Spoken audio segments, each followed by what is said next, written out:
Hello friends, welcome back. I am Vivek Singhal from tradingwithvivek.com।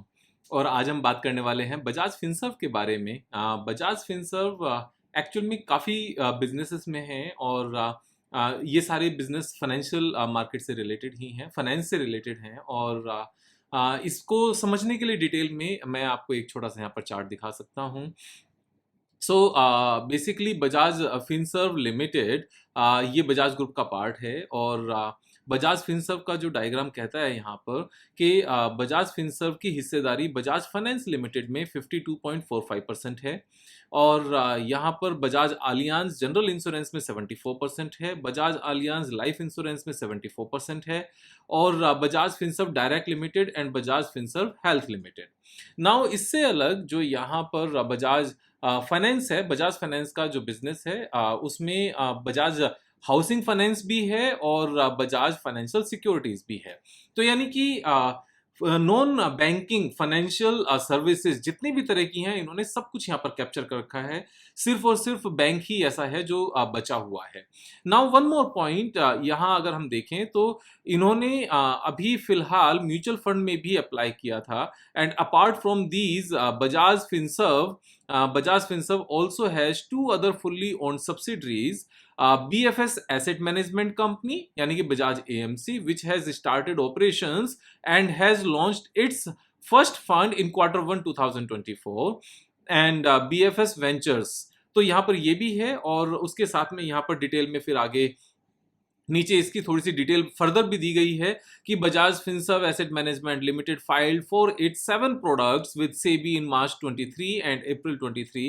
Its first two funds, Liquid and Overnight, were launched at the end of June 2023, while the Money Market and Fund NFO were launched in July 23।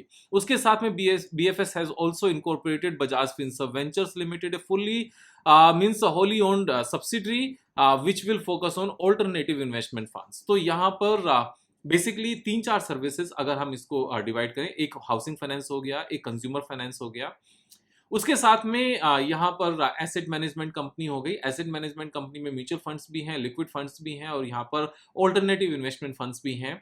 साथ में उसके बाद life insurance भी हो गया और general insurance भी हो गया।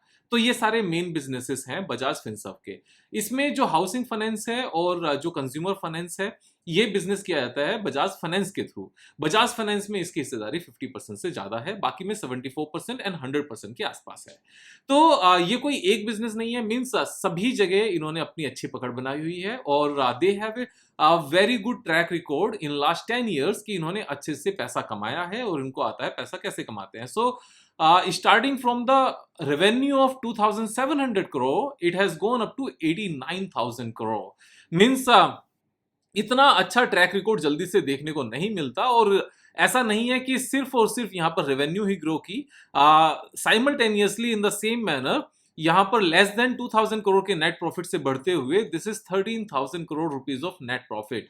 तो 15 time, not 15 times, almost 7 times का यहाँ पर नेट प्रॉफिट हो जाना, ये बहुत अच्छा है और लगातार लास्ट 2-3 इयर्स में भी अच्छे से बढ़ा है। और अगर हम क्वार्टरली रिजल्ट्स की बात करने लगे तो लेटेस्ट क्वार्टर के जो रिजल्ट्स आए वो बहुत ही ज्यादा अच्छे हैं। जून क्वार्टर में लास्ट ईयर 15,888 करोड़ की रेवेन्यू थी, now this is 23,000 crore rupees, 50% jump. और नेट प्रॉफिट 2,500 करोड़ का था, this is 3,700 crore rupees, here also this is almost 50% jump.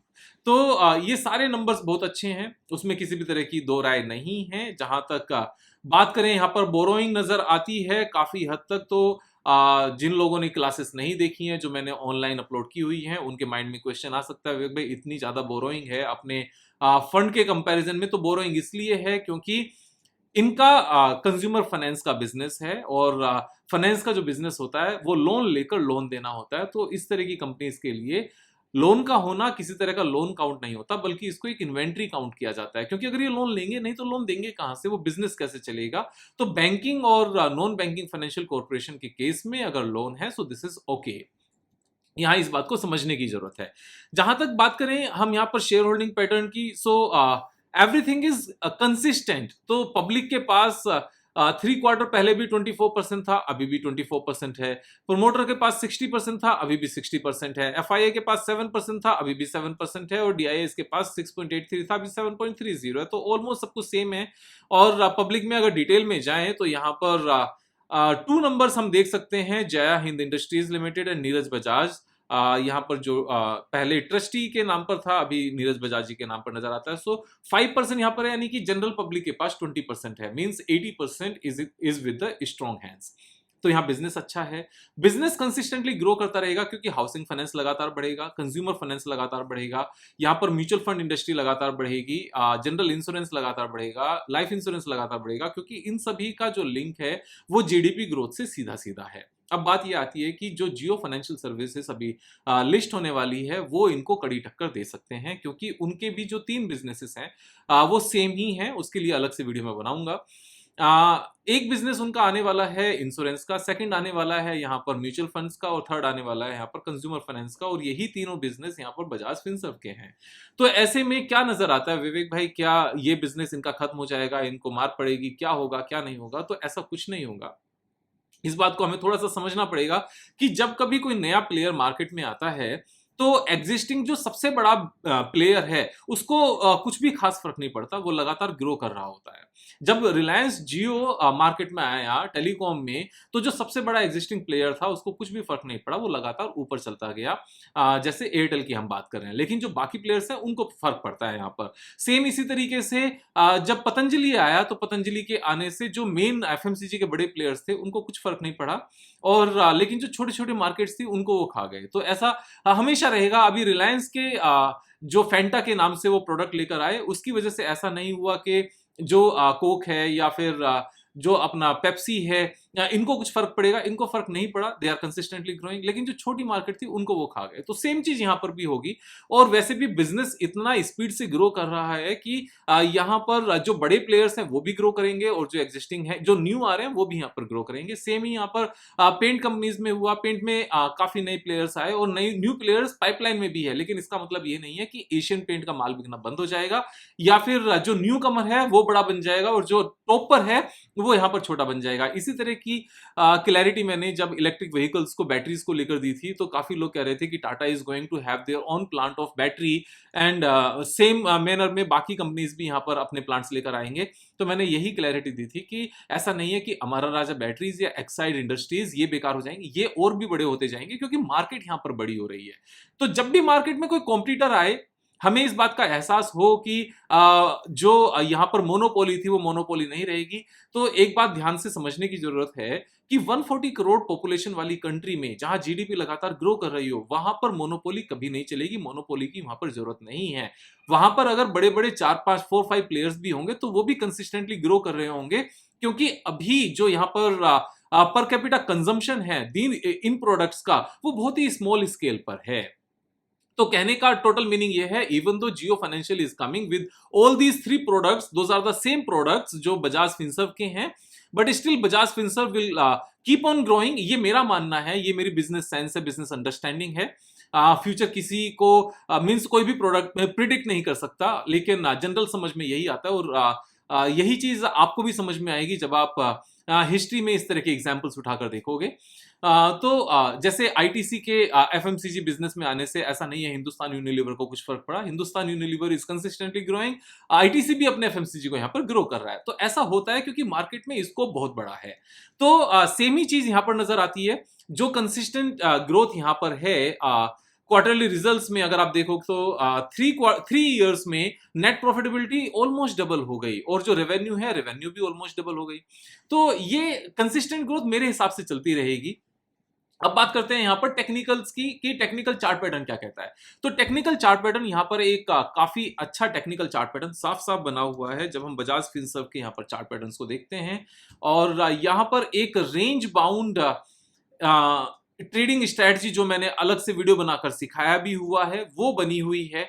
और यहां पर 20% से ज्यादा का एक रेंज है, और पहले भी एक बार ये रेंज पूरी हो चुकी है, और सेकंड टाइम भी यहां से लेकर इस तरीके से दोबारा भी रेंज बन चुकी है, एंड थर्ड टाइम ये रेंज फिर से बनने के लिए तैयार है। और 20% से ज्यादा की ये रेंज होनी चाहिए। मैंने इस बात को पहले जब वीडियो बनाई थी, आप अगर यूट्यूब पर जाकर सर्च करोगे रेंज बाउंड ट्रेडिंग स्ट्रेटजी तो आपको वो वीडियो मिलेगी। और करंट प्राइस से लेकर अपर रेंज, जो रेंज का जो अपर लेवल है वहां तक अगर हम यहाँ पर प्रॉफिटेबिलिटी देखें, so it is coming 21% profitability. साथ में यहां से एक चार्ट पैटर्न एक्स्ट्रा भी बनते हुए नजर आता है, जो एक कप विद हैंडल पैटर्न है। अगर हम यहाँ पर देखते हैं, so this cup with handle pattern is, this is basically showing कि यहां से एक ब्रेकआउट भी बनता है। This is the cup, this is the handle and this is one more handle. और साथ में यहां पर जो पूरा फाइनेंशियल सेक्टर है, बैंक निफ्टी से अगर हम उस चीज को चेक करने लगे, क्योंकि बैंक्स और फाइनेंशियल कंपनीज, एनबीएफसी कंपनीज, वो सारी एक साथ ही चलती हैं ऑलमोस्ट। तो यहां पर भी ये एक बेस बना चुका है। अगर हम देखें सो कप विद हैंडल पैटर्न पर ब्रेकआउट दिया, फिर वापस से नीचे आया, और नीचे आने के बाद में ओवरऑल इंडेक्स भी यहां पर इसको सपोर्ट करते हुए नजर आता है। तो ऊपर गया, फिर नीचे आया, और सेम ही रेंज में इसने सपोर्ट ली, और सपोर्ट लेने के बाद में आज निकलता हुआ नजर आया। साथ ही बैंकिंग स्टॉक्स में जो प्राइवेट सेक्टर बैंक्स है, सरकारी तो चल ही रहे हैं, प्राइवेट सेक्टर बैंक्स में भी आज अपमूव नजर आया। So this Bajaj Finserv is showing a breakout in a, ये ब्रेकआउट अभी आया नहीं है, ब्रेकआउट आता हुआ नजर आता है। और एक रेंज भी बनी हुई है, रेंज भी अच्छी खासी है 27.8% की, और 21% का करंट प्राइस से रेंज के अपर एंड तक जाते हुए यहाँ पर पोटेंशियल गेन भी है। अब बात ये आती है कि कितना टाइम लगेगा, नोबडी नोज अबाउट इट कि कितना टाइम लगने वाला है। लेकिन फिर भी अगर इस बात को समझा जाए, 21% पैसा कमाने में अगर 1 ईयर भी लगे तो भी बेकार नहीं है। लेकिन जब यहां पर रेंज बनी हुई है और एक चार्ट पैटर्न साथ में बना हुआ है, मेरे एक्सपीरियंस के हिसाब से it should take not more than 6 months, क्योंकि नेक्स्ट 6 मंथ्स में यहां पर 2 क्वार्टर्स के रिजल्ट्स और आ जाएंगे। और जिस तरीके से आरबीआई की भी यहां पर गाइडलाइंस हैं कि और ज्यादा इन्फ्लेशन नहीं बढ़ता हुआ नजर आता, फिर इसलिए रेट इंक्रीज नहीं होंगे, और रेट यहाँ पर डिक्रीज होने शुरू हो सकते हैं। तो बैंकिंग एंड एनबीएफसी कंपनीज को यहाँ पर ज्यादा बिजनेस मिलता है, क्योंकि जो बोरोअर है उसकी कॉस्टिंग कम हो जाती है और वो एक्सपेंशन के मूड में होता है। तो यहाँ पर सारी चीजें फेवर में है। लेकिन सारी चीजें फेवर होने के बाद भी एक चीज समझने की जरूरत है, this is stock market, anything can happen here. लेकिन हम यहां पर क्या कर सकते हैं, प्रोबेबिलिटी गेम को प्ले कर सकते हैं, बिजनेस समझ सकते हैं, कि जिससे बिजनेस समझने के बाद में एक फिल्टर हो जाता है कि ये बिजनेस ग्रो करेगा क्या, वो हमने कर लिया, this businesses are growing business. उसके साथ में हम मार्केट प्लेयर देख सकते हैं कि largest, second largest, third largest, सिर्फ यहीं तक अपने आप को रोका जाए तो ये लार्जेस्ट प्लेयर है अभी आज की डेट में कंज्यूमर फाइनेंस में। और बाकी में लार्जेस्ट नहीं है, लेकिन अमंग द लार्जेस्ट है, जो अपना यहाँ पर इंश्योरेंस हो गया, लाइफ इंश्योरेंस, एंड दूसरा अपना जनरल इंश्योरेंस। और बाकी प्रोडक्ट्स यहाँ पर पाइपलाइन में है, जो यहाँ से आगे ग्रोथ क्यों होगी उसको भी यहाँ पर सपोर्ट करते हैं। थर्ड यहाँ पर टेक्निकल देखना है। जब हमने दो चीजें पहले देख ली, बिजनेस एंड फाइनेंस, टेक्निकल देखते हुए यहाँ पर रेंज भी है और एक चार्ट पैटर्न भी है, और इसको सपोर्ट करते हुए यहाँ पर बिजनेस भी अच्छा है, ग्रोइंग है, और फाइनेंशियल भी ग्रोइंग है, एंड ओवरऑल इंडेक्स में भी यहाँ से उछाल आना शुरू हुआ है। तो सारी चीजें फेवर में है। जब सारी चीजें हमारे फेवर में हो जाए तो प्रोबेबिलिटी हमारे फेवर में काम करती है। सर्टेनिटी नाम की मार्केट में कोई चीज नहीं होती, इस बात को हमें समझने की जरूरत है। और इसी चीज को समझते हुए कभी भी हमें ये एक्सपीरियंस है और ये एक समझदारी भी है कि जरूरत से ज्यादा पैसा एक स्टॉक में नहीं लगाना चाहिए। वैसे 5% पर अपने आप को रेस्ट्रिक्ट कर लेना चाहिए, लेकिन अगर बहुत ज्यादा हमें समझ में आए तो भी 10% से ज्यादा हमें नहीं जाना चाहिए। उससे अगर ज्यादा जाते हैं तो वो एक एक्सेप्शनल केस होता है, और मेरे हिसाब से एक्सेप्शनल केस की जरूरत नहीं है।